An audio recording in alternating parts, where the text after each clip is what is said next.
and say, hey, this you little boy is going... You are the model American home. He is going to have an education. And most of the kids that we're talking about in the system come from poor families, minority families. I understand. And therefore, there has been the suggestion, Ms. Dooley, that one of the roadblocks, I mean, just dealing with your institution, yes, that a main roadblock in your institution is Dorothy Dooley.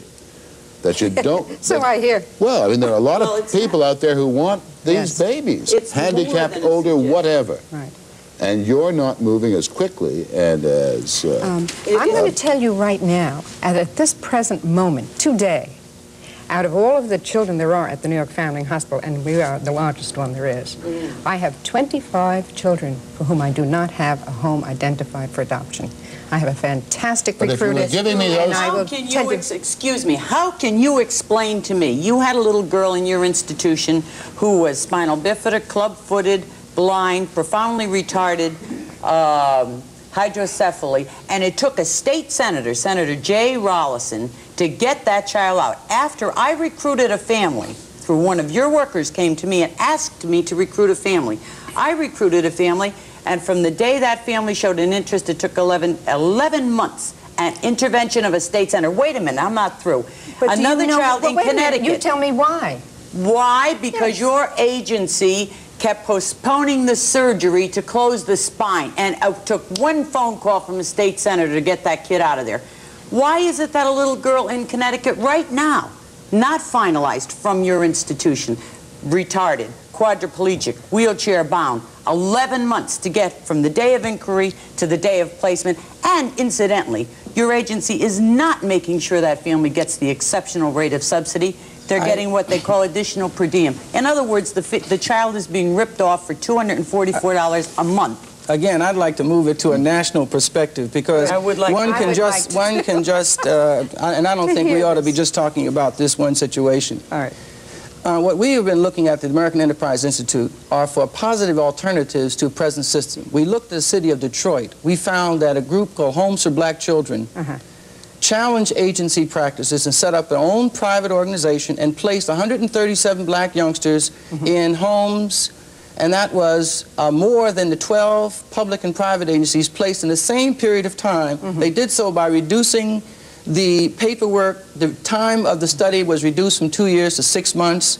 They reduced eliminated income barriers. They asked people... I just want to ask you, because we are running out of time. I would love to do exactly all of that. Is the money these institutions get, does that money act as a disincentive? Yes. Yes, because some agencies in my city of Washington, a psychiatric placement, the taxpayers are paying $134,000 per year per child to maintain some of these children.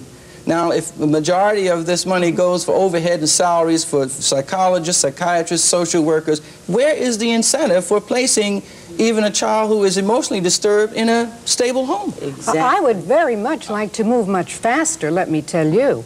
We, of course, we have the state, we have the city, we have the courts, and all of those things. Do you know how many times we had to go back to the city to get the extra monies for your child that we needed?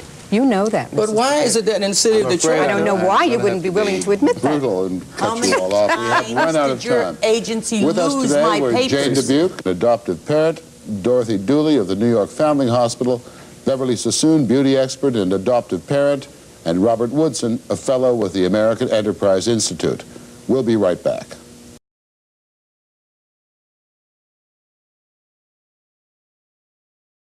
Is about beating the system. Foster care in our country is supposed to help and protect children. In fact, though, many of the 500,000 children in the system are victims. Even those children who are considered adoptable often languish in foster homes for years until some agency gets around to finding parents for them. Handicapped children, well, they're typically classified as unadoptable, and as you might expect, even less effort is made to place them. Enter Dorothy and Robert DeBolt. They themselves have adopted 14 handicapped children to live with their own 6 unhandicapped children. They've also formed a nonprofit organization called Aid to Adoption of Special Kids, or ASK, to help people who want to adopt handicapped children. The DeBolts say they know of 30,000 such people. They give these people practical advice on fighting bureaucratic roadblocks. They also advise pressure tactics. For instance, in Mr. DeBolt's words, my wife and I told officials in the system that if we didn't get action in a reasonable amount of time, we'd talk to reporters from our local newspaper and radio and TV stations. That usually got things moving quickly. More generally, DeBolt says, be forceful and aggressive. In fact, be downright obnoxious and don't give up. The irony, of course, is that in helping place handicapped foster children, the DeBolts are doing just what the system should be doing, only they're doing it by fighting the system rather than by using it. Assistance and Child Welfare Act. Among other things, it changes federal aid policies so that foster agencies have less money incentives to keep a child and more to expedite the child's adoption. If the new act is enforced, it may help reduce some of the roadblocks that we've heard about today. I'm Morley Safer, and that's Up to the Minute. Up to the Minute.